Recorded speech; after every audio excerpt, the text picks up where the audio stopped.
tout le monde. Ça va bien? Amen. Êtes-vous heureux d'être ici ce soir? Je vais dire ce matin. Amen. Vous êtes prêts pour louer le Seigneur? Amen. On va se lever tout le monde ensemble, si vous voulez bien. Peut-être qu'on peut commencer par un mot de prière pour remettre la soirée dans les mains du Seigneur. Alléluia. Seigneur, Père éternel, nous sommes ici, Seigneur, devant toi. Seigneur, nous avons besoin de toi, Seigneur. Seigneur, nous sommes ici, Seigneur, pour te rencontrer ce soir. Pour élever nos voix et nos mains vers toi, Seigneur, comme des sacrifices de louange. Et Seigneur, alors qu'on va louer ton nom, Seigneur, je prie que ton Saint-Esprit puisse remplir ce lieu et remplir le lieu de chaque personne qui nous écoute en ligne. Seigneur, que ta présence ce soir, Seigneur, soit manifeste. Et Seigneur, que ta présence, Seigneur, puisse venir transformer nos vies, transformer nos cœurs. Arrache de nous, Seigneur, tout ce qui n'est pas de toi. Arrache tout, Seigneur, ce qui n'est pas de toi. Tout ce qui te déplaît en nous, Seigneur. Que ça puisse être arraché dans le nom de Jésus. Et Seigneur, nous remettons cette soirée entre tes mains. Que tout ce qui sera dit et fait, Seigneur, soit pour ta gloire et pour l'édification de ton corps. Nous te disons merci d'avance, Papa, pour tout ce que tu vas faire. Et c'est dans le nom de Jésus que nous avons prié. Amen. Amen.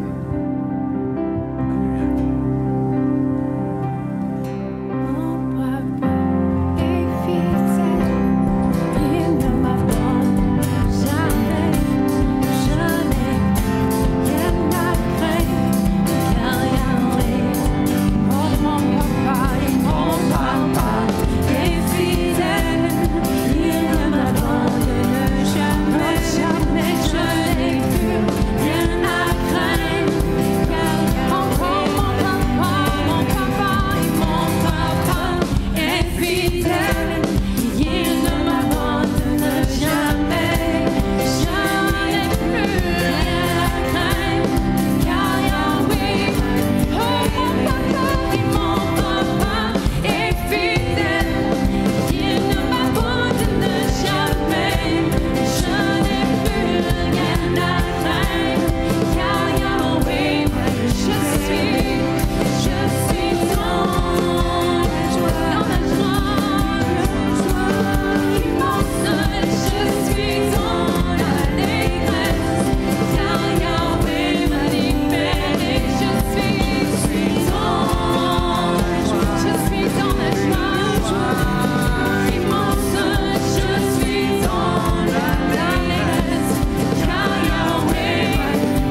ton amour.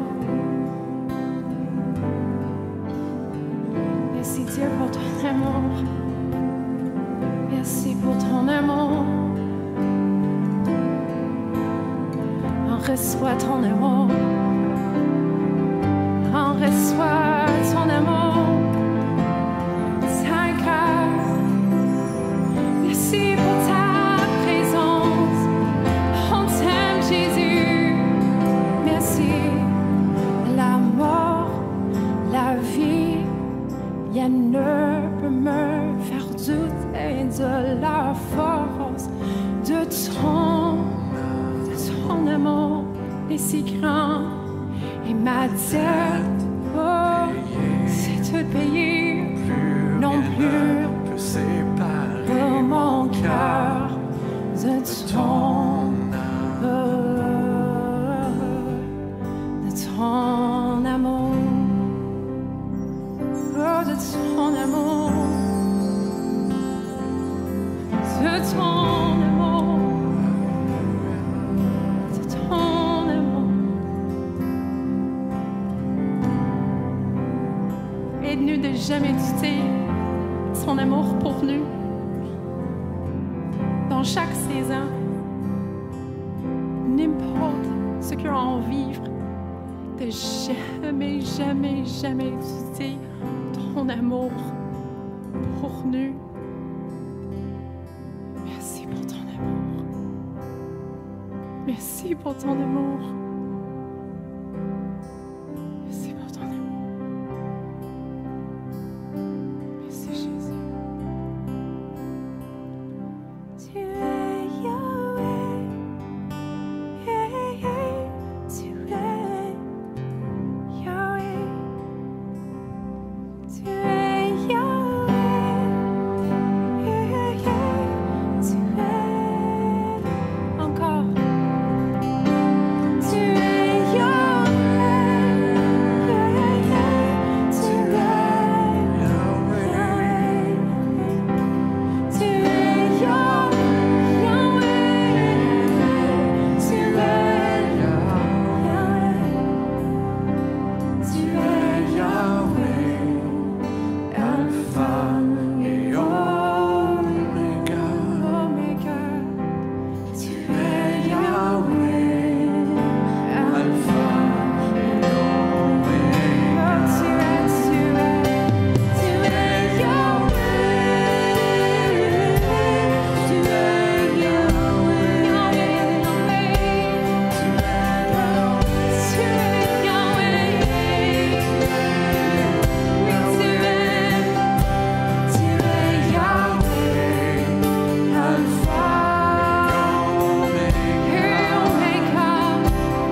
et honneur sur toi et t'accorde sa grâce.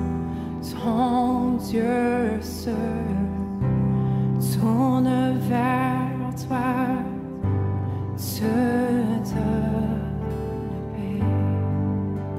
donne la paix, la paix. Amen.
toi. Oh, alléluia, alléluia. Merci pour ta bénédiction. Merci pour ta paix. Merci pour ta grâce. Oh, on reçoit. On reçoit. Merci, Seigneur.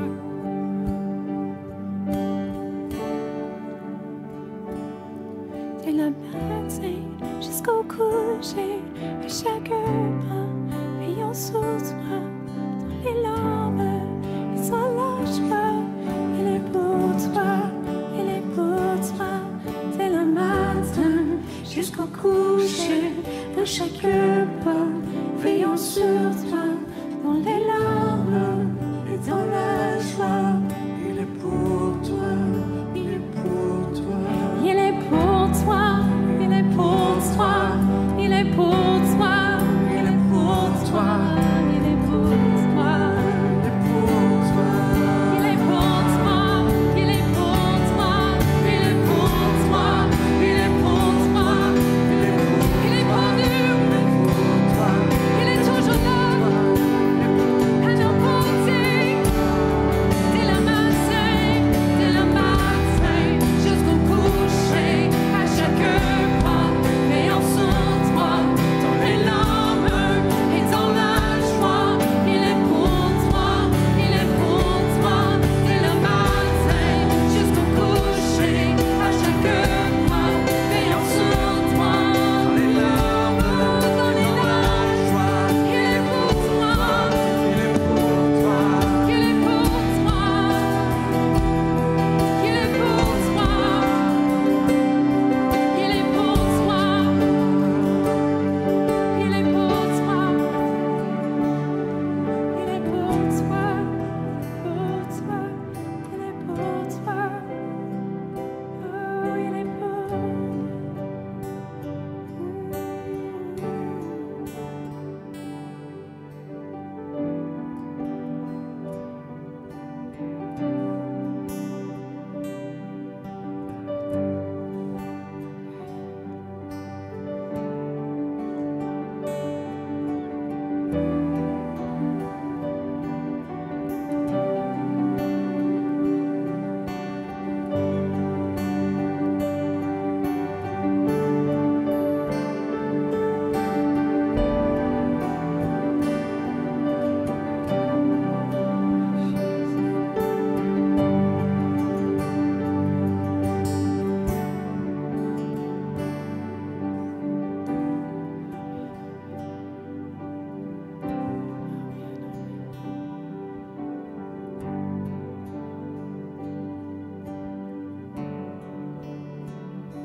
reçois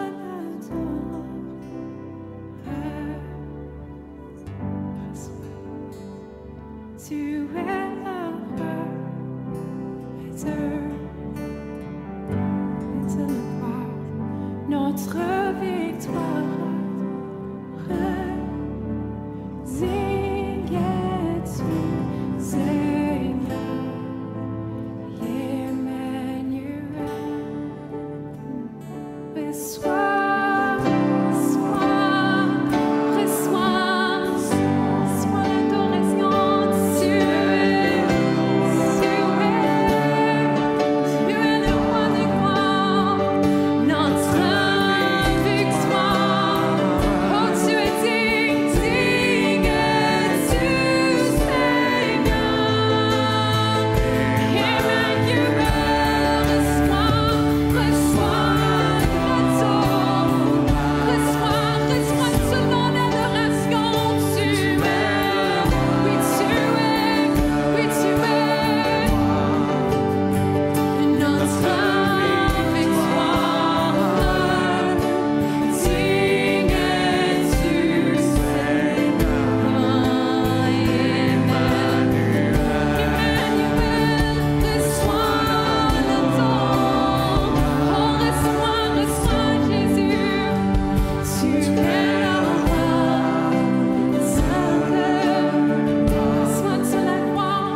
reçois l'adoration.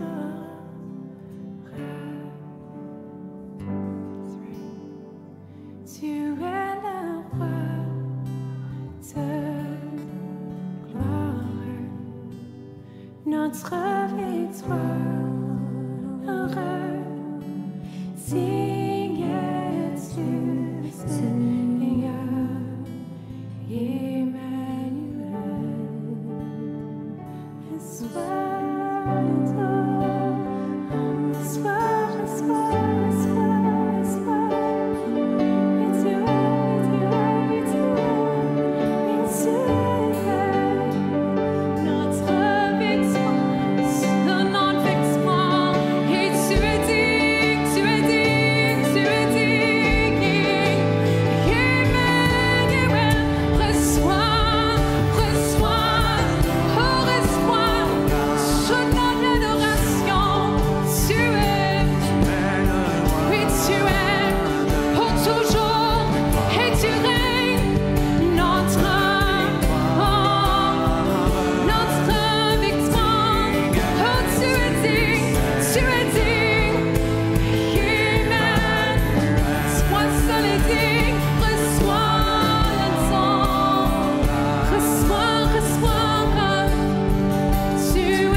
Vous pouvez prendre vos places.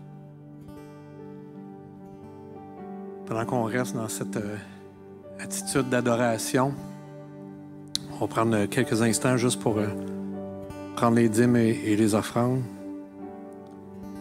Et puis, le passage que j'avais à cœur de partager avec vous ce soir, c'est dans Actes 20-35. Et c'est Paul qui rappelle les paroles du Seigneur, qui a dit qu'il y a plus de bonheur à donner qu'à recevoir. Et puis, c'est pas un proverbe de boxeur, ça, qu'il y a plus de plaisir à donner qu'à recevoir. C'est pour nous. Amen. Et puis, je prenais juste quelques instants pour réfléchir, parce que ce que j'avais dans ma tête, c'était « Il y a plus de joie à donner qu'à recevoir ». Et puis, j'essayais de réfléchir comme un être humain normal.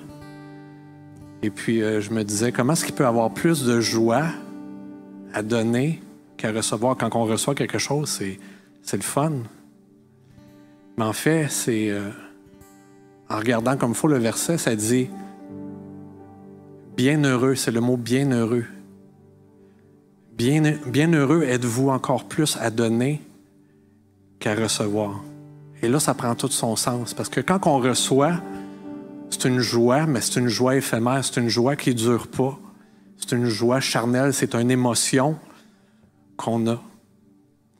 Mais quand on donne au Seigneur, on est bien heureux parce que c'est une joie éternelle. C'est une joie qui vient avec un poids éternel. On est bien heureux quand on donne. Et ce soir, je veux vous inviter à donner avec cette attitude-là de juste prendre conscience que quand on donne au Seigneur, on reçoit en retour. Peut-être que ce n'est pas quelque chose qu'on va recevoir instantanément, dollar pour dollar qu'on donne, ou peu importe ce qu'on donne, on donne de notre temps, de notre argent. Mais dans les lieux célestes, il y a quelque chose qui se passe quand on donne. Et la parole, le Seigneur a dit qu'on est bien heureux quand on donne. Et pour ceux qui sont à la maison, je vous invite à aller sur le site de l'abnm.ca où ce que vous allez pouvoir trouver toutes les façons de pouvoir faire vos dons, que ce soit par SMS, par PayPal. On peut aussi envoyer un chèque à l'adresse postale de l'Assemblée. Toutes les informations sont sur le site abnm.ca dans la section dons. On vous remercie d'avance pour vos dons. Amen.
Papa, on te remercie de ce privilège qu'on a de pouvoir donner pour ton œuvre.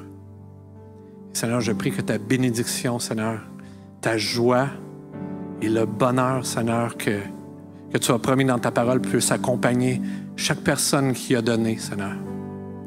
Seigneur, que tu puisses subvenir à tous leurs besoins. Et Seigneur, nous te disons merci parce que tu pourvois toujours à tous nos besoins. Nous prions que ces dîmes et ces offrandes qui ont été ramassées, Seigneur, puissent contribuer à l'avancement de ton royaume, Seigneur. Nous te disons merci, Papa, dans le nom de Jésus. Amen. Amen. Bonjour tout le monde.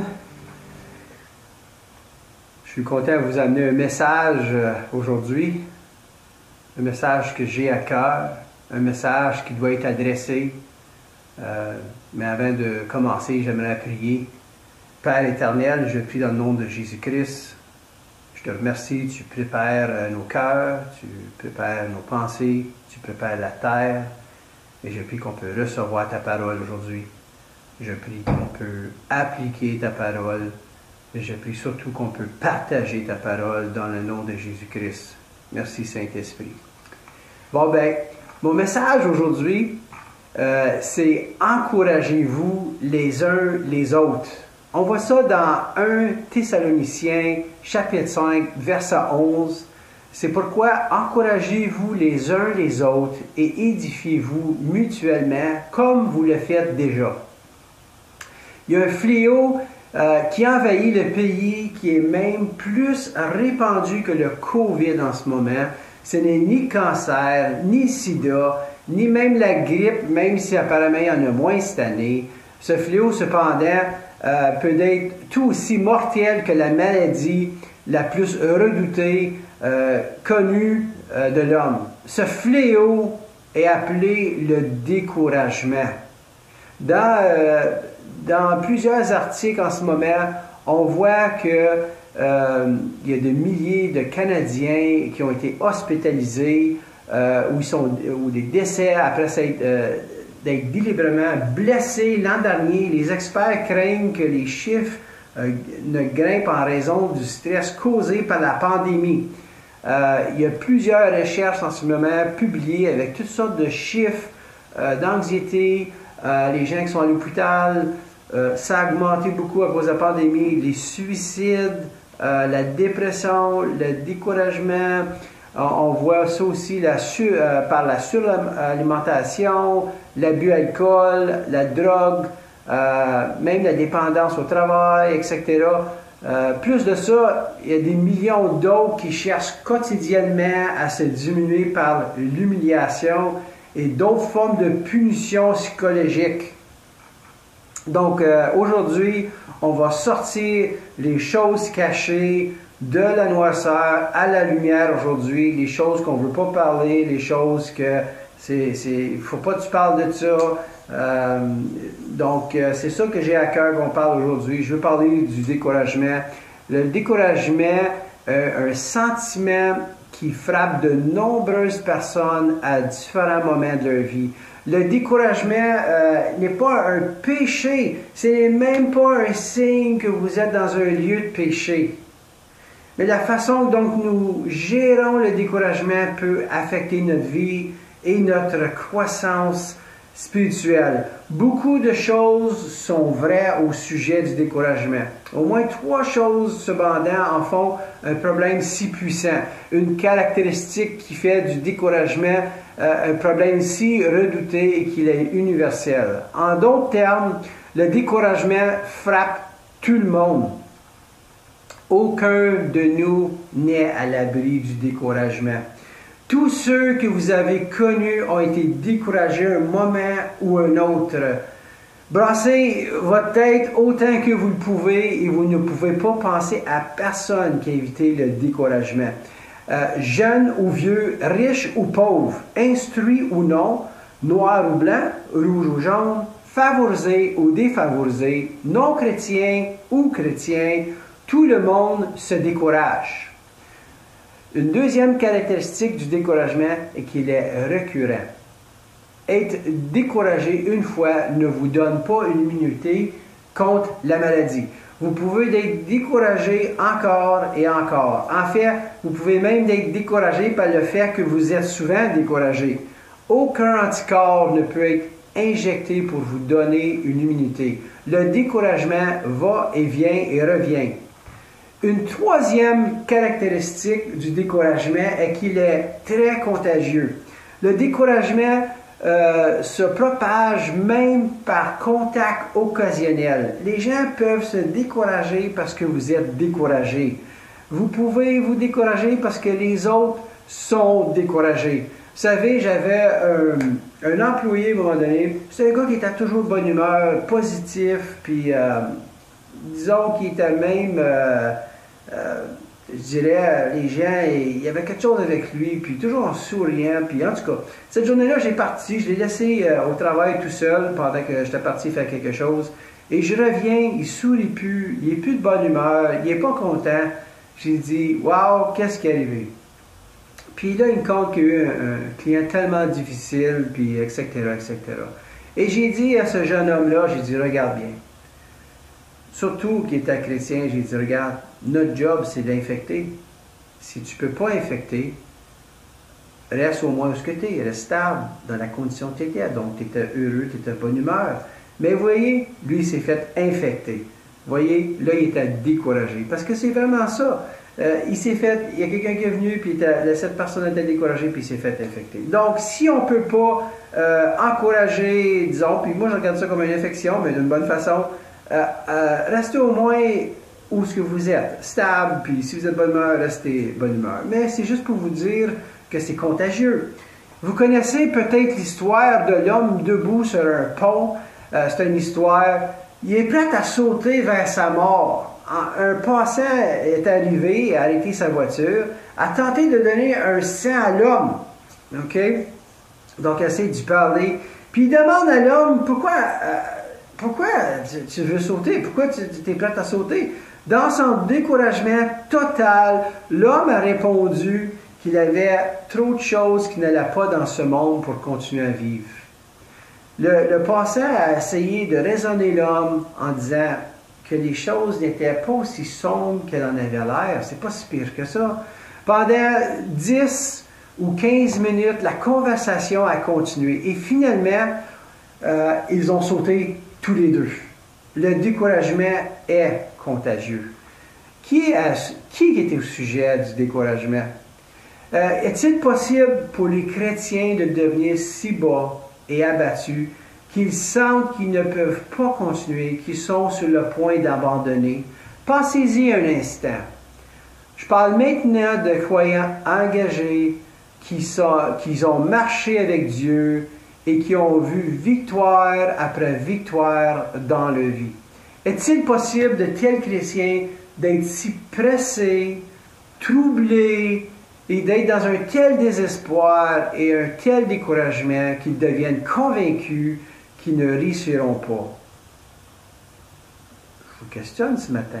Est-ce que c'est possible? Absolument oui. Absolument oui.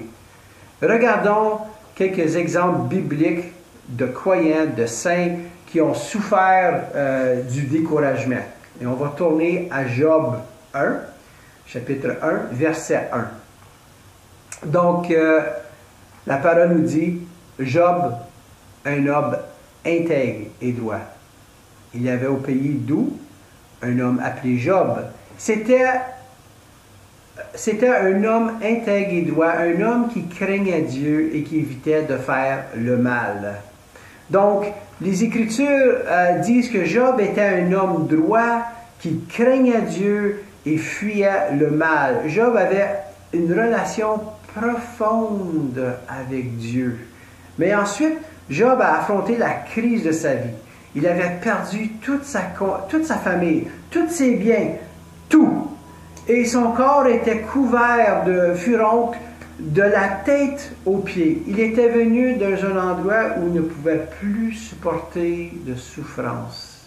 Et il a crié. Si on continue dans Job chapitre 6, verset 4, la parole nous dit « Car les flèches du Tout-Puissant sont plantées dans mon être, et mon esprit boit leur poison. Oui, je suis assailli par les terreurs que Dieu m'envoie. » Et si on continue dans Job 6, versets 8 à 9, « Ah, qui fera aboutir ma requête? Que Dieu m'accorde ce que j'espère. Que Dieu consente à m'écraser. Qu'il laisse aller sa main et me détruise. » Job disait, « Je n'ai qu'une seule demande, mourir. J'en peux plus. Dieu, tue-moi. » Diriez-vous que Job était découragé? Il était certainement, et il n'était pas le seul homme de Dieu à souffrir avec découragement. Jérémie était un puissant prophète de Dieu. Ce saint homme marchait avec Dieu, était sans peur devant les hommes. Là, on parle de Jérémie, pardon. Il avait une oreille en harmonie avec le ciel. Ça, c'est un autre homme qu'on parle. On parle de Jérémie. Jérémie avait comme un pipeline vers le trône de Dieu. Il parlait comme la voix du Seigneur à sa génération. Jérémie, personne ne pouvait résister à son pouvoir et son autorité. Il y a secoué ses auditeurs au cœur. Pourtant, Jérémie est également arrivé dans un lieu de désespoir total. Le Seigneur lui a permis d'éprouver un découragement que peu de gens ont jamais connu. Et Jérémie était sur le point d'abandonner. Le prophète était convaincu qu'il était tombé sous une sorte de tromperie. Et ça, on voit ça dans Jérémie 20, verset 7. « Tu m'as séduit, ô Éternel, et je me suis laissé séduire. Tu as usé de force à mon égard et tu l'as emporté à longueur de journée. Je suis un objet de risée, tout se moque de moi. » Considérez ces paroles de Jérémie, l'homme pieux qui a lancé des prophéties aux nations. Jérémie, puis si on continue dans Jérémie 20, versets 14 à 18, la parole dit « Maudit soit jamais le jour où je suis né, que ce jour où ma mère m'a fait naître en ce monde ne soit jamais béni. Maudit soit l'homme qui portait la nouvelle à mon père en disant « Il t'est né un garçon » et qui lui a causé une très grande joie et qu'il devienne semblable aux villes que l'Éternel a renversées, sans regretter sa décision. Que dès le point du jour, il attend des cris et des clameurs à l'heure de midi, car il m'a fait mourir dans le sein de ma mère qui sera devenue ma tombe. de sorte que jamais elle m'aurait gardé en elle. À quoi bon d'être sorti de son sein si c'est pour faire l'expérience de la souffrance, de l'affliction, pour consumer ma vie dans le mépris? Vous savez qu'il y en a beaucoup qui ont dit ça. Pourquoi je suis au monde? Pourquoi je ne suis pas mort? Pourquoi tu ne viens pas me chercher? Pourquoi tu ne fais pas juste me laisser mourir? Ça ressemble-t-il aux paroles d'un prophète sans peur de Dieu, ça? Ça, c'est Jérémie qui dit ça. Jérémie était tellement submergé par les ennuis et l'affliction, il aurait souhaité qu'il soit mort dans le ventre de sa mère. Jérémie, le prophète, savait que c'était d'être découragé. Dieu il avait donné un message des plus impopulaires à transmettre à son peuple. Quand les gens sont venus vers lui, Jérémie, pour lui demander de prier pour eux, pour lui demander de rechercher la parole de Dieu pour eux, le message qu'il a reçu de Dieu n'a jamais été le message qu'il voulait attendre. Le monde ne sait pas ce qu'il voulait attendre. Par conséquent, plutôt que d'écouter le message qu'il a apporté au nom de Dieu, ils ont cherché à tuer le messager. Ils ont jeté Jérémie dans une citerne vide. Et, il allait le laisser dans la citerne jusqu'à ce qu'il meure de soif ou de faim. Il n'y avait pas d'eau dans la citerne, et il y avait une épaisse couche de boue. Et on nous dit que Jérémie s'est enfoncé dans la boue. Puis vous savez qu'il y a eu des moments où je me suis enfoncé dans la boue dans la vie, n'est-ce pas? Est-ce qu'il y a eu des moments où nous, on sent qu'on s'était enfoncé dans la boue, hein? Puis là, en train de caler.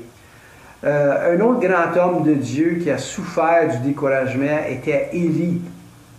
Élie connaissait premièrement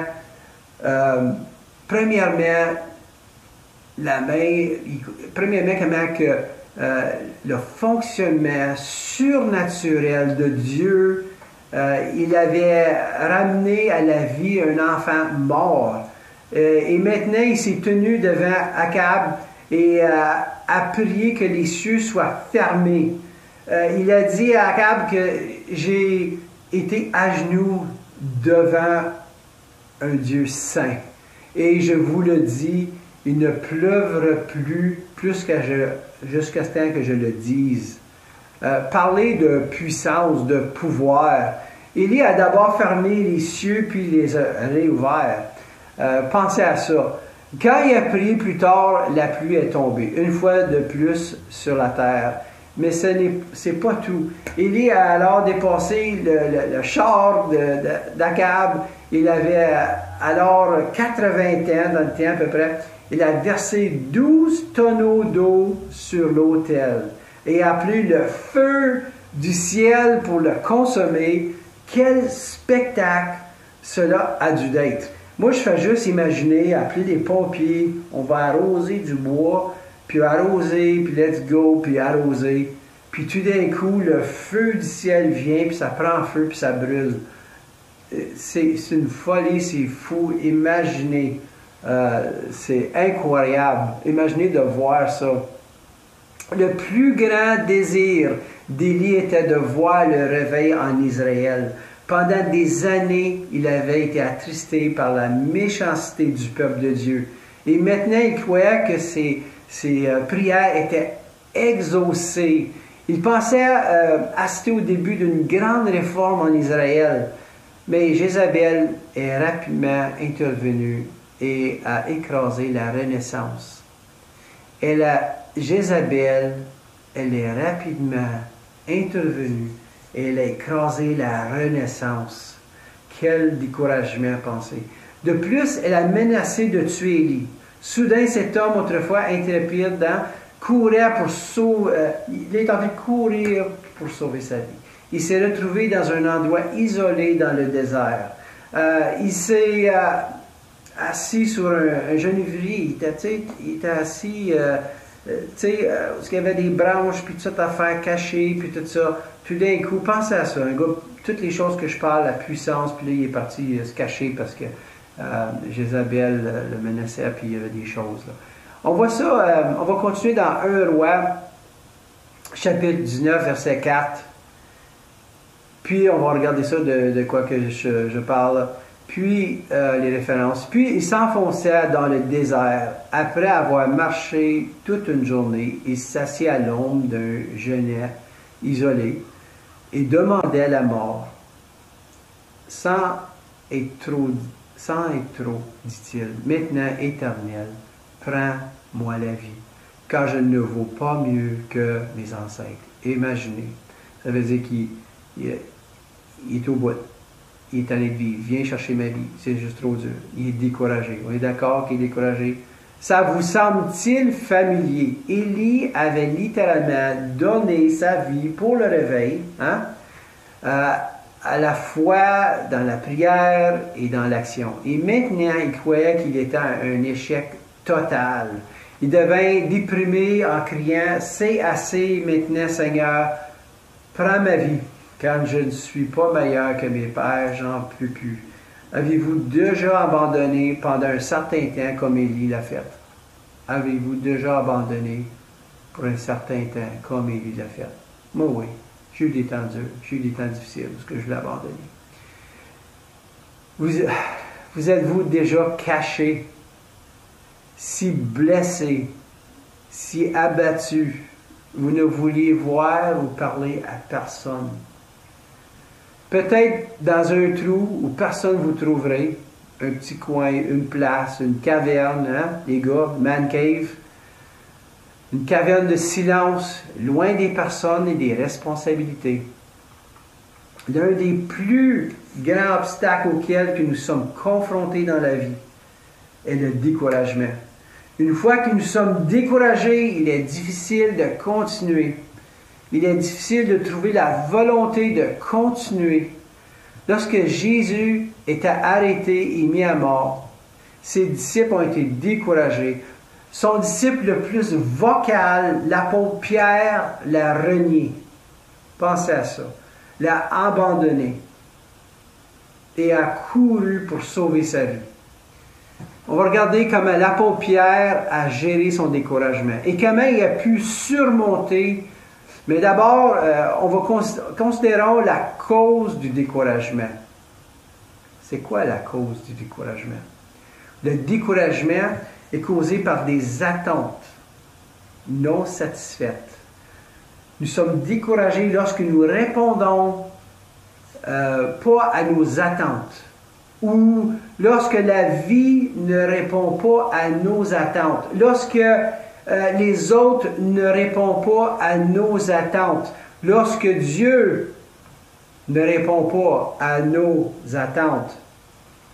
Nous agissons comme si nous vivons dans un monde de cause à effet, cause and effect, hein, en anglais, et que les choses sont censées se passer d'une certaine manière. Nous croyons que si nous continuons à faire A, cela aboutira finalement à B. Mais la vie ne fonctionne tout simplement pas de cette façon. Donc, souvent, si vous pensez, je vous pose la question aujourd'hui, souvent, quand on est découragé, c'est parce que B n'est pas arrivé. Donc, on a A. Hein? On a A. Donc, aujourd'hui, j'ai A, je m'attends, je m'en vais en voiture. Donc, je mets la clé qui est B, puis je m'attends que la voiture part. A, c'est que je m'en vais en voiture aujourd'hui, puis B, je m'attends qu'elle part. Et la voiture ne part pas, qui est l'option B. Et la voiture ne part pas, et je viens décourager. Je m'en vais travailler aujourd'hui, qui est l'option A. Et le B, c'est que je m'attends à me rendre au travail. Je vais aller travailler. Et j'ai une panne de voiture. Donc, le B n'a pas arrivé. Et si vous regardez dans la pandémie, le COVID, c'est bien ça qui se passe. Toutes nos options B sont annulées, ils sont arrêtés. Donc, on a la cause qui est A et l'effet, qu'est-ce qu'on s'attend? B est cancellé. Je vais aller au travail, A, puis je ne peux pas y aller. C'est fermé. B, je m'attends à faire de l'argent qui est A et B. J'ai pas fait d'argent, j'ai perdu de l'argent. Et ça amène du découragement. Et si vous regardez, vous êtes honnête avec vous-même aujourd'hui, faites une évaluation. Quand je suis découragé, est-ce que j'ai cette option-là, A et B? Et souvent, quand les choses que je m'attends n'arrivent pas, c'est là ce qu'on est découragé. On prie des fois, on demande des choses à Dieu et ça n'arrive pas de la façon qu'on veut. Donc, j'ai pas mon B, j'ai pas mon option et on vient décourager. Moi, j'ai mon option dimanche à je vais aller à l'église, je veux me rassembler avec les autres chrétiens et je peux pas me rassembler. Donc, j'ai pas mon B et ça nous décourage. Donc, je vous pose la question aujourd'hui. Analysez un petit peu quand vous êtes découragé. Est-ce que le A et B? Donc, c'est sûr, aujourd'hui, je parle de la générale, ça peut être d'autres choses, mais en général, il y a un A et un B. Et quand on n'a pas ce B, qu'est-ce qu'on veut ou qu'est-ce qu'on s'attend, c'est là qu'on est découragé. Donc, je vous donne une petite histoire. Il y a un investisseur en capital risqué a déclaré qu'il voit rarement un plan d'affaires mal présenté. Les hommes d'affaires, il faut qu'ils se présentent bien, il faut qu'ils amènent quelque chose assez bien aux banques, etc. Surtout ces temps-ci, c'est assez difficile d'emprunter de l'argent de la banque. Donc, ce investisseur-là, il dit moins de 5% des propositions que son entreprise examine sont capitalisées. Donc, il donne l'argent. Sur ces 5%-là, seulement 1 sur 10 atteint leur prévision. Ça veut dire 1 sur 10 qui donne l'argent. Ça peut être très décourageant pour un homme d'affaires, ça. Vous travaillez dur, vous consacrez des heures supplémentaires, vous suivez chaque étape, on fait ce qu'on a à faire, vous vous occupez de chaque détail, mais les efforts, un échec. Donc, j'ai pas ce B-là, j'ai pas que je m'attends d'avoir, et on vient décourager. Les parents, c'est la même chose. Les parents se découragent souvent. Beaucoup de mamans et de papas font tout ce qu'ils savent faire, mais malgré leurs efforts, leurs enfants ne se déroulent tout simplement pas comme prévu. Les pasteurs, en ce moment, il ne faut pas se faire d'idée à travers le monde, sont également vulnérables au découragement. Parfois, il semble que nos efforts n'ont aucun impact sur la vie de l'Église. Nous prions, nous étudions, nous prêchons, nous planifions, mais nous ne voyons aucun résultat visible. Hein? Parce que ça arrive, ça, des fois. Il y a des églises, les gens, ils attendent des résultats, ils attendent des choses de voir, puis ils ne voient rien. Puis des fois, dans notre vie, on fait des choses et on ne voit aucun résultat, on ne voit rien. Il est difficile de ne pas se reculer, se résigner au découragement à long terme. Hein? Puis là, je vous donne des exemples. Mais il y en a plusieurs, puis vous avez des exemples. Vous passez à travers des choses, vous avez vu des choses. Pierre a connu le découragement lorsque Jésus est mort. Il était découragé parce que la mort de Christ a détruit ses attentes quand la manière dont Jésus devait établir son royaume terrestre. Pierre était également découragé car au cours du processus, il n'a pas réussi à répondre à ses propres attentes. Écoutez ce que Pierre a dit à Jésus. Hein? On va regarder, je dis écoutez, mais on va regarder ensemble dans la parole. Matthieu chapitre 26, verset 33. Pierre prit la parole et lui dit, même si toutes les autres sont ébranlées à cause de ce qui t'arrivera, moi, je ne serai pas. Quand Pierre a dit ça, un petit peu plus loin, Matthieu 26, verset 34 à 35, dans la parole, Jésus reprit, le corrigé, vraiment, je te l'assure, il dit ça à Pierre, cette nuit même, avec le coq et chanté, tu m'auras renié 3 fois. Pierre affirmera, mais même s'il me fallait mourir avec toi, je ne te régnerai pas moi. Non, pas moi. Et tous les disciples dirent la même chose. Mais Pierre a mis énormément de foi en lui-même. Trop en fait. Lorsqu'il n'a pas réussi à répondre à ses propres attentes, il s'est découragé. C'est la cause des attentes qui ont échoué au découragement. Donc, cependant, si on les examine, on va les examiner de près, si on constate souvent que nos attentes sont irréalistes. Les attentes de Pierre était irréaliste. Jésus a dit à Pierre qu'il n'était pas réaliste, mais Pierre a refusé d'écouter. Donc, on va continuer. Donc, deuxièmement, les caractéristiques d'une personne découragée. Donc, c'est quoi les caractéristiques d'une personne découragée? Quand nous sommes découragés, nous avons tendance à suivre certains schémas, certains patterns, si vous voulez, de comportement prévisibles pour tenter de surmonter notre découragement. D'abord, nous faisons des compromis. Dans le 18e chapitre de Jean, lorsque les soldats ont venu arrêter Jésus, Pierre a tiré son épée et a frappé le serviteur du grand prêtre, lui coupant l'oreille. Pierre a compromis l'enseignement du Christ. Tout ce que Jésus avait dit sur la non-violence et la non-résistance a été ignoré. Au lieu de ça, Pierre a pris les choses en main. Bien sûr, son plan n'a pas fonctionné. Il a baissé ses normes, mais pas ses attentes. Lorsque Pierre a attaqué le serviteur du grand prêtre, ses attentes étaient encore irréalistes. Même son engagement à obéir aux enseignements du Christ avait chuté de plusieurs coches. Nous sommes de la même manière. Nous sommes de la même manière. Lorsqu'on se décourage, on s'accroche à des attentes irréalistes parfois. Et on fait tout ça pour parvenir.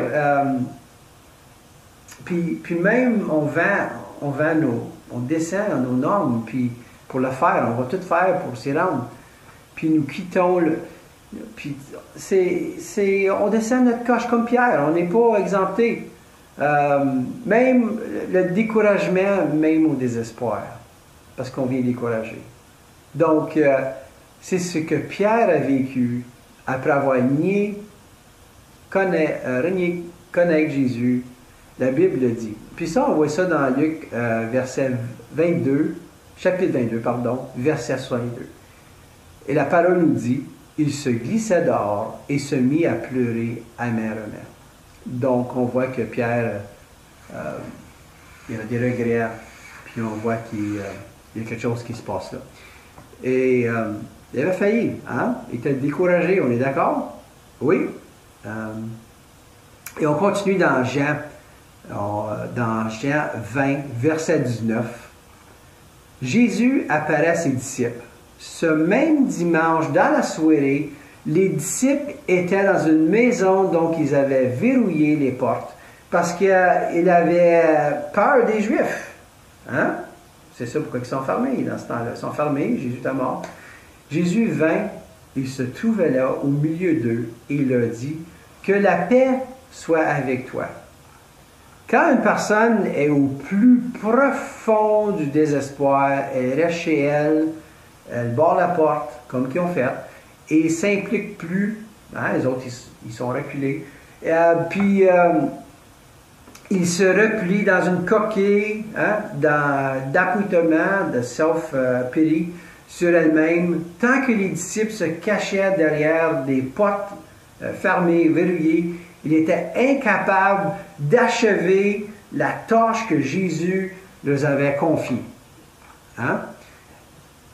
C'est simple. Lorsque nous retirons, quand nous on se retire, nous devenons complètement improductifs. Et nous ne pouvons pas accomplir la tâche que Jésus nous a confiée. Il y a une histoire,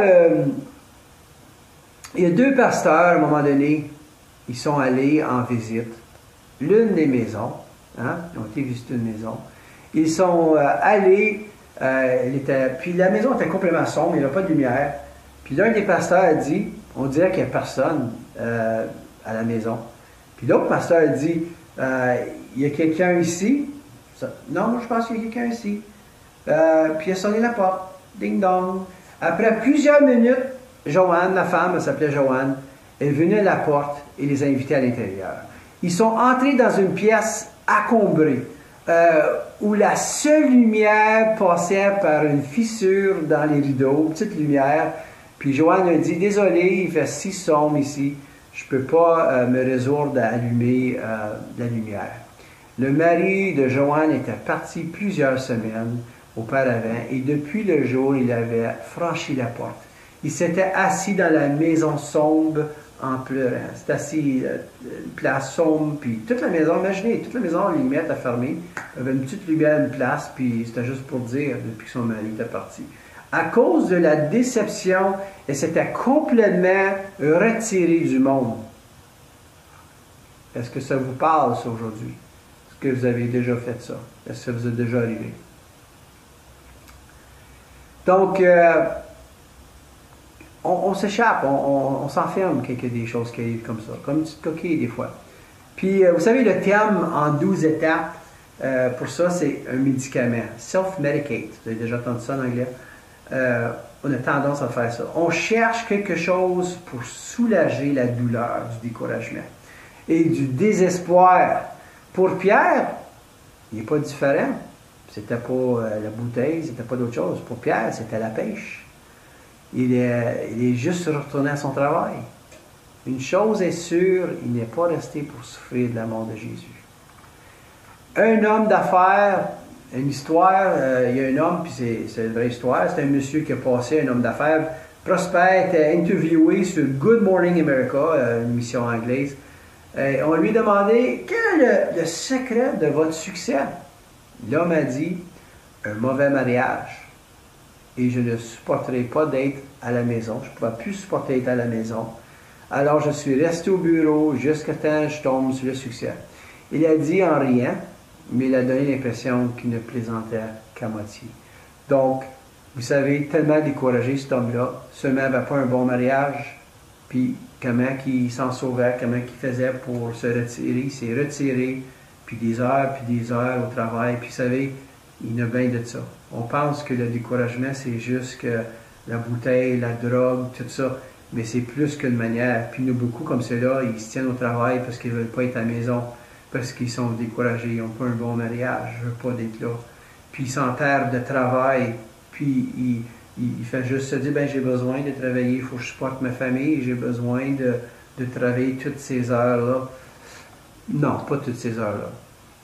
Donc, vous voyez, il y a plusieurs façons qu'on peut aller se retirer. Pierre, c'était à la pêche, mais ce monsieur-là, c'était le travail, puis le travail, puis le travail, puis le travail. Que faites-vous pour échapper la douleur du découragement? Je vous pose la question. Que faites-vous pour échapper à la douleur du découragement quand vous êtes découragé? Puis vous savez que certains d'entre nous, on se consacre à notre travail ou on passe du temps, comme je viens juste de dire. Puis même, on mange trop. Il y en a qui mangent trop, on va manger trop. Juste pour... Parce que quand on mange, on se sent bien. Ah ben, je vais manger d'autres pour essayer de remplir ce vide-là, parce que je suis tellement découragé. Il y en a d'autres, c'est la télévision. On est tellement découragé, on regarde la télévision, puis si jamais je peux juste regarder une émission, peut-être ça va m'encourager. Peut-être que je peux écouter ça, ça va peut-être juste m'encourager. Puis il y en a d'autres, c'est l'Internet, puis l'Internet. Toutes sortes d'affaires, toutes sortes de sites. Ça peut être de la pornographie, ça peut être Facebook, juste une vidéo. Peut-être que j'en watch un autre, peut-être que je regarde ça. Il y en a d'autres, c'est le magasinage, shopping. Juste un autre sacoche, juste un autre soulier. Puis j'attaque pas le shopping aujourd'hui, mais des fois c'est ça. Il y a tellement un découragement, tellement un vide. Quand on achète quelque chose, on se sent encouragé. Waouh, c'est nouveau, on se sent plein, puis oups, là ça vient... Puis là, ça vient vide, puis on se sent encore découragé parce que là, la montre qu'on a achetée, je sais pas, c'est vieux, ça me semble que ça m'en prendrait un autre. Un autre soulier, un autre sacoche, un autre robe, un autre habit, un autre outil. Toujours acheter pour essayer de remplir ce vide-là. C'est pas pour acheter parce que je n'ai besoin, c'est pour essayer de remplir ce vide-là, ce découragement-là. Donc peut-être que ça vous parle ce soir, aujourd'hui. Donc, on pense souvent que les gens, à cause sont découragés, ça va être la bouteille, ça va être la drogue, c'est ça qu'on pense, mais c'est de plusieurs façons. Puis des fois, je parle de l'alcool, des fois oui, c'est s'engourdir avec l'alcool, puis c'est s'engourdir avec toutes sortes de choses. Il y a beaucoup de choses que nous pouvons faire pour essayer de couvrir la douleur du découragement. Donc il y a plusieurs façons. Il y a plusieurs choses qu'on essaye pour essayer de nous aider avec le découragement. Puis ça, c'est des choses qui ne sont pas bonnes.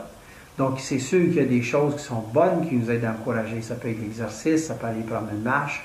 On les connaît, ces choses-là, puis les choses du monde, nous avons accès à ces choses-là aussi. On a toutes des choses spécifiques qui nous aident à nous encourager personnellement. Le problème est qu'après notre retour de fuite, nos problèmes existent toujours. En fait, on peut faire toutes ces choses-là, mais après qu'on revient, après que j'ai bu de l'alcool, après que j'ai magasiné, après que j'ai regardé de la télé, puis j'ai fait ci, puis j'ai fait ça, puis j'ai fait ça, des fois ça peut être pire après. Aucune de ces options de compromettre, quitter, se retirer ou s'échapper ne résout le problème. Nous finissons par être cyniques, sceptiques, amers et comme Job, Jérémie, Élie et Pierre au bas du rocher, hein? En bas. Puis que devons-nous faire lorsque nous sommes découragés? Hein? Bon ben, la solution du découragement. Donc on va voir la solution. Vous savez que là on a parlé qu'on n'est pas exempté du découragement. On voit des grands hommes de Dieu dans la Bible qu'eux aussi étaient découragés. On voit que, ouais, ok, il y a des moments que je suis découragé. Là, je vois, ok, je sais ce que tu dis, là, Yves, là, c'est vrai, on passe tout à travers de ça. Mais là, on a parlé, on a vraiment vu c'était quoi le découragement, mais ça prend la solution. Donc, je vous amène la solution. C'est quoi la solution? C'est sûr que toutes les choses qui nous aident à nous encourager, comme j'ai dit, les marches, il y en a d'autres, ça va être peut-être faire de la cuisson, il y en a d'autres, c'est parler à quelqu'un, etc. Des activités. Mais bibliquement, en étant chrétien, moi je crois que la puissance est dans la parole, c'est le Seigneur qui nous donne la solution. Mais c'est quoi la solution du découragement? Considérez le tombeau vide. Dans Jean 20, verset 6, la Bible, la parole nous dit, « Simon-Pierre, qui le suivait, arriva alors. Il entra dans le tombeau, il vit les linges qui étaient par terre. Quand Pierre a vu la preuve que Jésus était ressuscité, il a commencé à avoir une lueur d'espoir. » L'Évangile de Luc nous dit qu'après que Pierre eut examiné le tombeau vide, il s'en allait chez lui, il se demandait ce qui s'était passé. Hein? Puis à ce stade-là, ça a peut-être semblé trop beau pour être vrai, mais il y avait une lueur d'espoir. Il y avait quelque chose là. Le tombeau vide est notre étincelle d'espoir quand il n'y en a pas. Ça nous dit que Dieu a le pouvoir d'agir dans nos vies aujourd'hui. La résurrection du Christ nous enseigne que nos ennemis, le péché, la malédiction et la mort sont détruits. Ils peuvent encore se comporter comme si le jeu n'était pas décidé, mais finalement, ils ne peuvent plus causer de méfaits. Ils peuvent pas, tout ça ne peut pas nous faire mal. La mort, le péché, la malédiction ne peut pas nous faire mal. Jésus a tout accompli. C'est fait, c'est accompli à cause que la tombe est vide. Puis nous devons encore vivre avec ces choses-là, tu sais, mais Jésus a tout accompli. Mais on n'a rien à craindre. Jésus est victorieux sur toutes ces choses-là. Jésus est victorieux sur la mort. Il a la victoire, on a la victoire sur la mort. On a la victoire sur le péché. On a la victoire sur les malédictions. Jésus s'est occupé de tout ça à cause que la tombe est vide. Jésus n'est plus là, c'est tout à cause de Jésus. Le tombeau vide nous rappelle qu'aucune situation n'est désespérée. Puis je répète, le tombeau vide nous rappelle qu'aucune situation n'est désespérée. Aucune situation est désespérée, peu importe la situation que vous êtes. On est tous dans la situation du COVID. On le sait ça, mais c'est plus que ça. C'est plus que ça parce qu'on a déjà on a tous été découragés même avant le COVID. Puis il y a même des choses qui vous découragent en ce moment, puis ça n'a rien à faire avec le COVID. Donc, Pierre a commencé Pierre a commencé à gagner la bataille contre les découragements lorsqu'il a raconté le tombeau vide. Je ne sais pas quelle est la source de votre découragement aujourd'hui, mais je sais que ce n'est pas juste le COVID. Le COVID, oui, ça peut nous décourager, mais pour plusieurs, que ce soit, souvenez-vous, peu importe c'est quoi que ce soit, souvenez-vous de la résurrection. Considérez le tombeau vide. C'est la preuve que Jésus a le pouvoir sur le péché et la mort et le pouvoir sur tout défi auquel que nous pourrions être confrontés, toute épreuve. Considérez le Seigneur souverain. Ésaïe, chapitre 6, verset 1, la parole nous dit, l'appel d'Ésaïe, l'année de la mort du roi Osias, je vis le Seigneur siégeant sur un trône très élevé. Les pans de son vêtement remplissaient le temple. Hey, ça c'est quelque chose. Osias était roi depuis 52 ans. C'était un bon roi, un grand militaire. 50 ans avant la mort d'Osias, Tiglath-Pileser, le général assyrien, était à leur frontière nord. Il était préoccupant, mais Osias était là. Il avait confiance en lui. Mais quand Osias est mort, ça a causé une grande peur. Maintenant quoi? Eh bien, Isaïe entre dans le temple et voit le Seigneur. En effet, il dit, le jour où le roi humain est mort, j'ai vu le roi des rois. Jésus, hein? Il voit Dieu sur le trône. Il est toujours en contrôle. Peu importe à quel point les choses semblent mauvaises, Dieu est toujours sur le trône. Nous agissons souvent comme si Dieu avait été détrôné des fois. Dieu est en contrôle. Dieu est en contrôle. Dieu est sur le trône. Dans Psaume 103, verset 19, la parole nous dit, « Dans les cieux, l'Éternel a établi son trône. Il exerce son pouvoir royal sur l'univers entier. » Moi, j'aime ça. Il exerce son pouvoir royal, pas juste sur la terre, sur l'univers entier, tout ce qui est créé. Tout. Son royaume règne sur tout. Ne laissez pas les circonstances vous décourager. Dieu est en contrôle. Si nous regardons la vie du point de la vue humaine, on va rien qu'avoir de la tristesse, du découragement. Mais si vous regardez la vie du point de vue de la vue divine, vous pouvez vous reposer dans les soins souverains de Dieu. Dieu est en contrôle. Dieu est en contrôle. Vous savez, attendez-vous à l'inattendu. Dans Jean 21, verset 4, la parole nous dit, « Déjà le jour commençait à se lever. Et voici Jésus se tenait debout sur le rivage, mais les disciples ignoraient que c'était lui. » Wow! Pierre et plusieurs des autres disciples ont décidé d'aller pêcher ensemble. Ils ont passé la nuit sur l'eau, mais n'ont rien attrapé. Vous savez qu'ils allaient à la pêche souvent, puis souvent ils ne pognaient rien. Imaginez, on va à la pêche, tous ces efforts-là. Puis on l'a lu souvent, ça, dans la Bible. Puis on le sait qu'il était souvent découragé parce que les filets étaient vides. Hein? Quel découragement! Vous avez appelé l'option A et B. Eux y allaient, on s'en va à la pêche. Puis mais qu'on revienne, on va avoir du poisson, on va prendre du poisson. Puis là, B n'arrive pas, il n'y a pas de poisson. Donc, je continue. Tôt le matin, un homme debout sur le rivage leur a crié, « Hey, avez-vous pogné du poisson? » Ils ont répondu, « Non. » L'étranger leur a dit de jeter le filet de l'autre côté du bateau et ils trouveraient du poisson.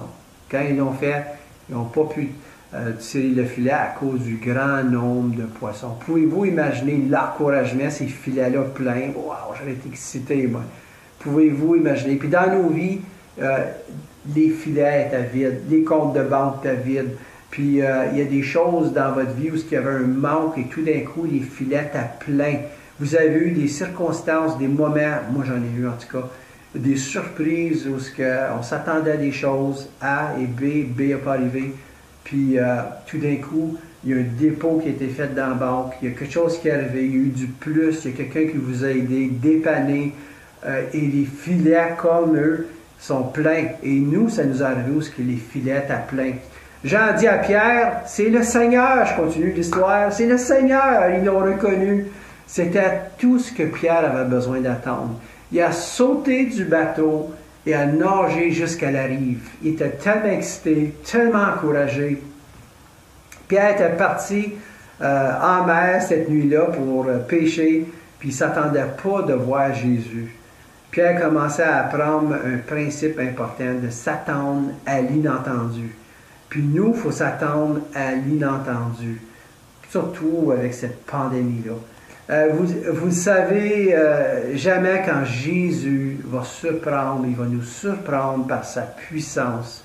Vous pouvez être sur le point de laisser des fleurs sur une tombe, vous pouvez être à la pêche comme eux, vous pouvez être dans une réunion de prière, vous ne savez jamais quand il vous surprendra par sa puissance. Il nous prend toujours par surprise. Souvent, on s'attend à des choses qui arrivent. J'ai A et B, j'attends que B arrive. Et des fois, on est découragé parce que B, le Seigneur il nous fait surprise. C'est lui qui amène le B, l'option B. Vous pouvez être comme l'homme qui restait 38 ans au bord de la piscine de Bethsaida, qui était convaincu qu'il était inutile d'espérer un miracle. Découragé, hein? Vous pouvez être comme l'homme handicapé qui était assis devant la porte du temple jour après jour, demandant de l'argent, alors qu'il voulait vraiment être guéri. Vous pouvez être comme Lazare, qui est mort en pensant que son ami le plus proche n'était pas là pour le réconforter à l'heure de sa mort. Vous pouvez être, puis vous pensez à ça, hein, un jour je vais mourir, puis peut-être qu'il n'y aura personne qui va être là, puis tout ça. Vous pouvez être comme Marthe, qui pensait que Dieu avait attendu trop longtemps pour se présenter, que maintenant son frère était mort. Vous êtes peut-être comme la femme au puits. Hein? Donc, à la recherche de l'amour, la conduite à travers une série de relations ratées, avec beaucoup de maris, beaucoup de relations. Vous pouvez être comme Pierre, qui s'est trompé sur erreur et qui, dans un moment de faiblesse, a abandonné celui qui aimait le plus de tout autre, qui est à Jésus. Puis peut-être que vous avez abandonné quelqu'un, peut-être que vous avez fait une gaffe, peut-être que vous avez triché quelqu'un, peut-être que Jésus s'est fait abandonner. Tous ces individus ont eu une chose en commun. Ils avaient tout atteint le point d'être découragés. Ils ont tous été découragés. Puis il y a eu une rencontre inattendue avec la puissance de Dieu. Ils ont tous eu un rendez-vous avec la puissance de Dieu.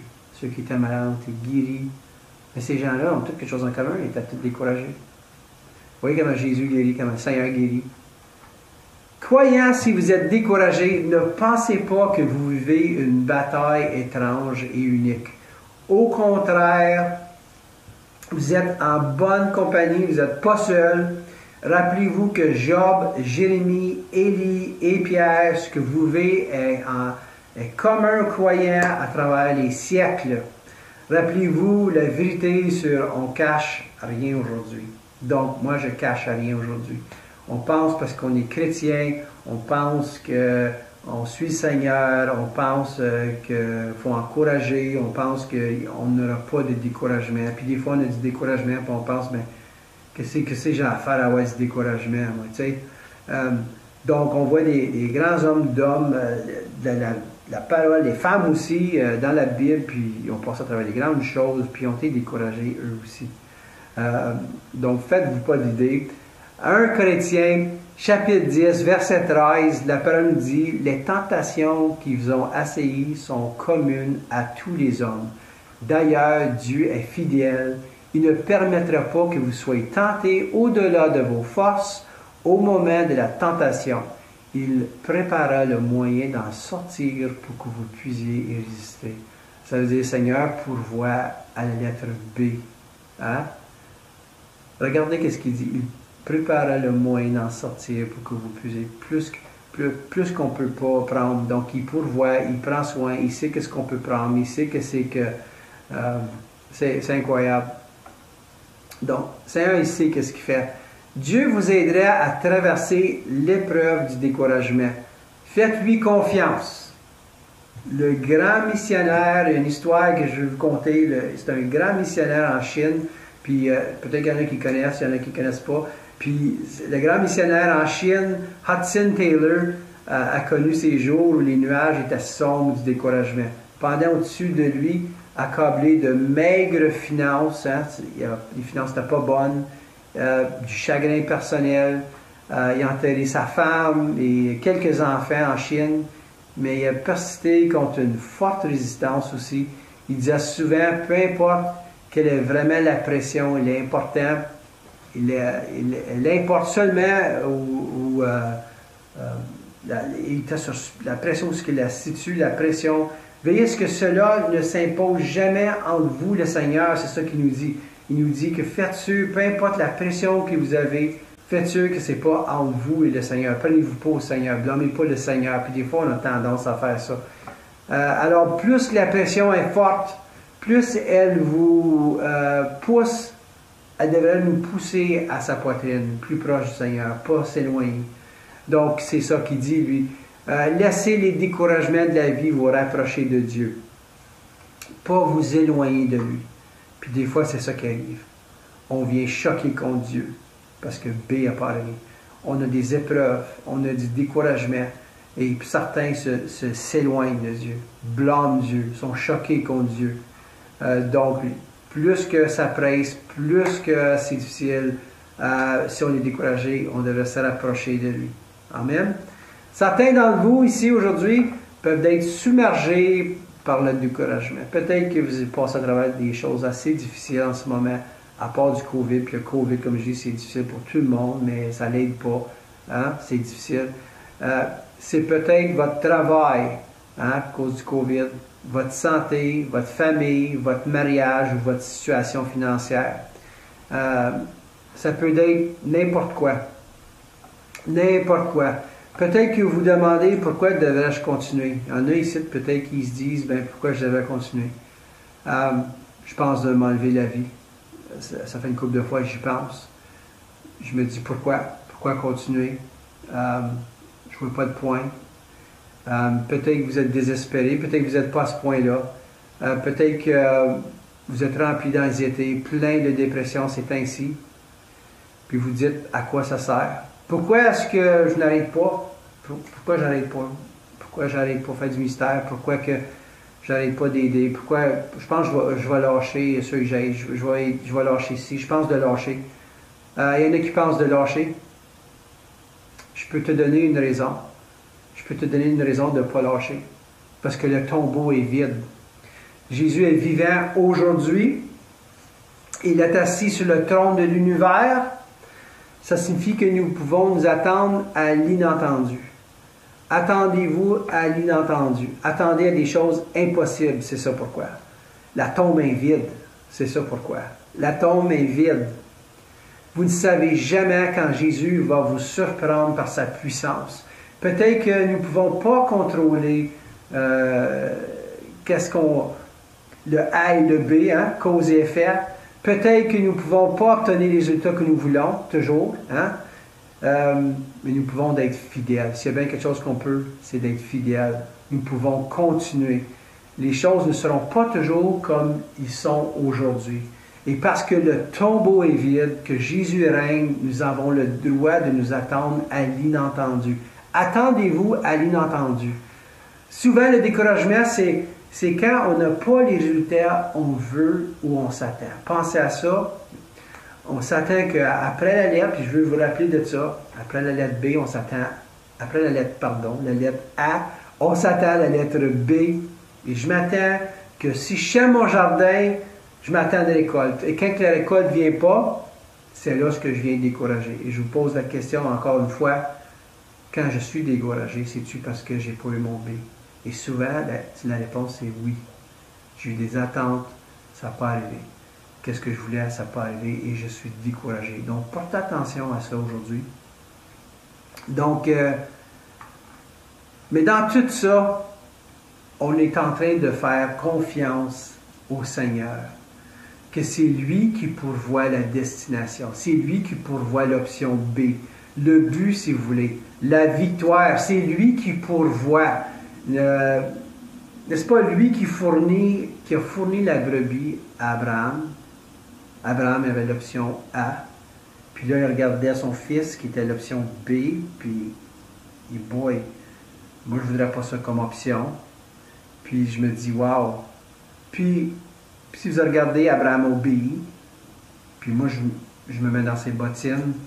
Et Dieu a pourvu l'option B. A pourvu une brebis. A pourvu le sacrifice. Man, j'aurais été Abraham, j'exploserais de joie et d'encouragement juste de voir ça, que je ne suis pas obligé de tuer mon fils. C'est quelque chose.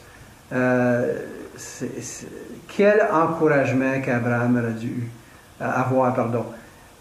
N'ayez pas honte, je veux vous encourager, n'ayez pas honte si vous avez eu des pensées de suicide. N'ayez pas honte. On voit qu'il y a des grands hommes, puis il y a plusieurs personnes qui ont passé avec ces pensées-là. Donc, non, c'est pas bon. Puis on le sait, mais c'est dû au découragement. Des pensées négatives, n'ayez pas honte. On a toutes des pensées négatives des fois, on est tous découragés. Vous n'êtes pas seul. Parlez-en. Le problème, c'est que si je te demande comment ça va, tu me dis j'ai mal au bras, j'ai mal à la jambe, mais souvent on ne parle pas de la tête. On ne parle pas de ce qui est là. Puis aujourd'hui, c'est ça, on amène les choses à la clarté. Hein? C'est important d'en parler. C'est important d'être encouragé, c'est important d'encourager les autres. Vous n'êtes pas seul, mais c'est quoi? On a le Saint-Esprit pour nous surmonter. Vous n'êtes pas seul. Le Seigneur, il dit, je vous ai envoyé de l'aide. On a le Saint-Esprit. Vous savez, le Seigneur, il sait qu'est-ce qu'il fait. Dans cette pandémie, ce COVID-là, on est tous enfermés dans nos cabanes, dans nos maisons. Puis des fois, il y en a plusieurs qui sont seuls. Puis qui est avec nous? Le Saint-Esprit. Il ne nous a pas abandonnés. Le Saint-Esprit est là pour nous encourager. Puis vous n'êtes pas seuls. On a des amis. Vous avez des téléphones. Vous avez des gens que vous pouvez contacter. Donc, je veux vous dire que votre vie est importante. Vous êtes important. Vous avez une valeur. Tant que vous avez un pouls, tant que vous respirez, il y a de l'espoir. Il y a de l'espoir pour les autres. La vie, c'est un cadeau. Ça vaut la peine de vivre. Je vous dis que la vie vaut la peine de vivre. À cause de Jésus, tout est possible. Tout est possible. Je veux vous encourager à être différent, à ne pas avoir peur de ne pas être comme les autres. Être un coin de Jésus-Christ, c'est d'être différent. N'ayez pas peur d'emporter de l'attention sur vous pour avancer le royaume de Dieu.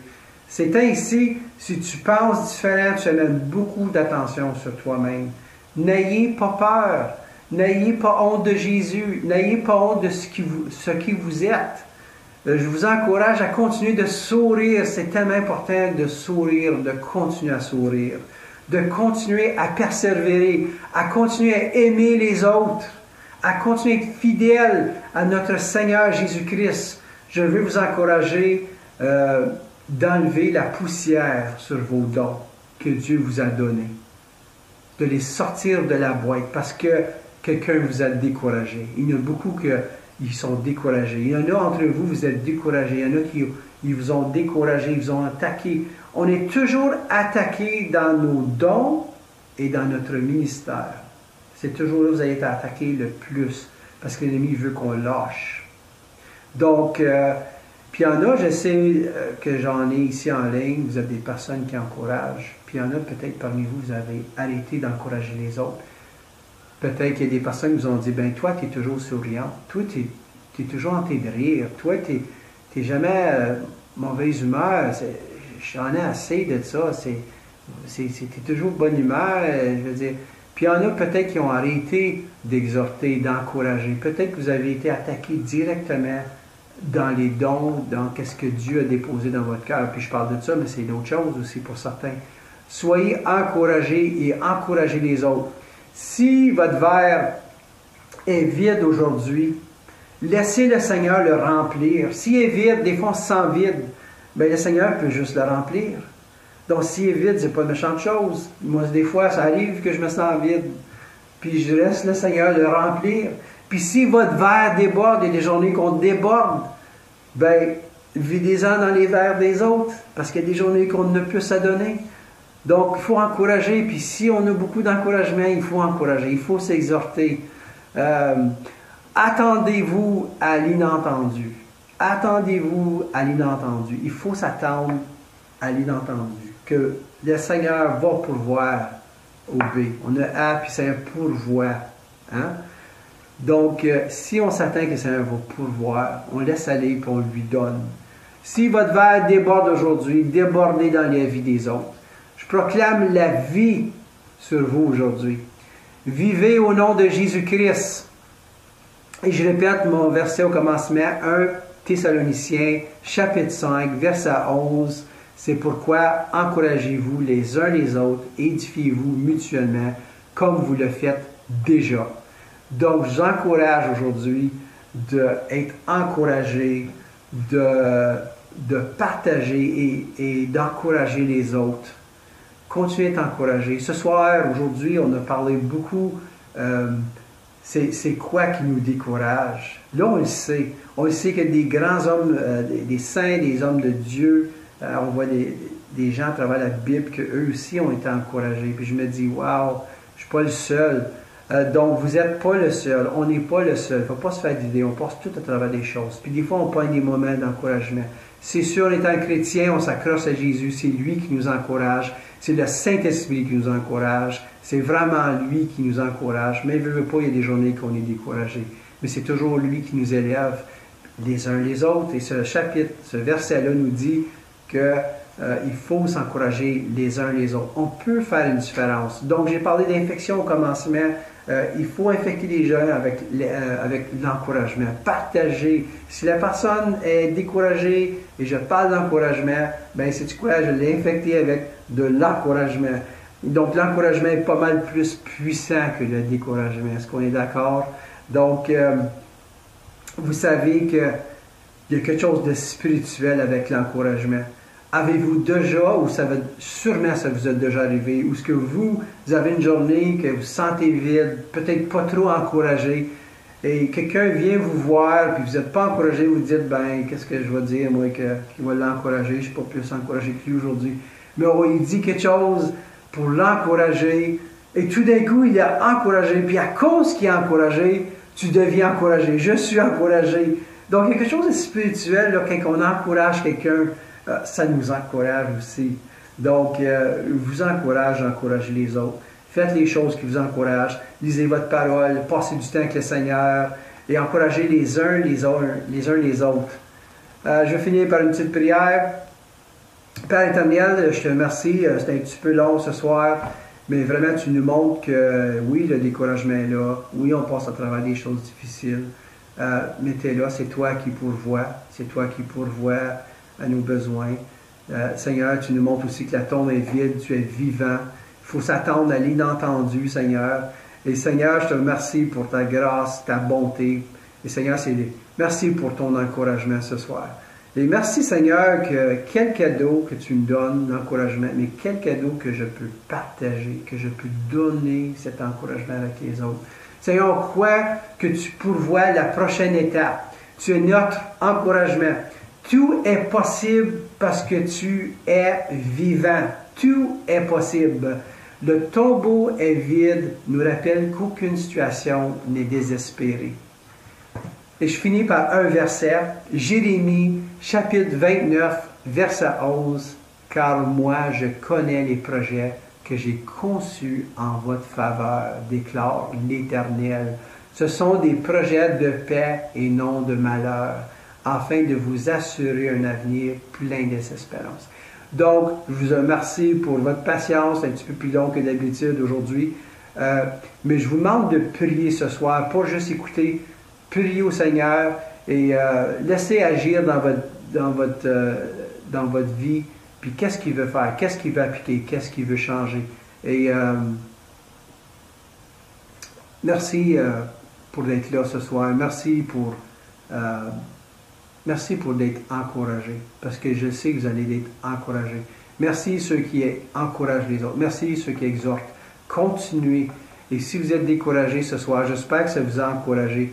Et je vous encourage d'appeler quelqu'un. Je vous encourage d'envoyer un courriel.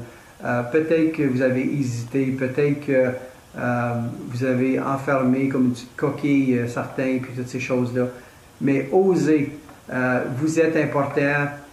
On prend le temps pour vous parce que vous êtes important. Vous êtes important pour moi. Et je veux que vous soyez encouragés. On va passer à travers. Et restons ensemble, encouragez les uns les autres. Amen.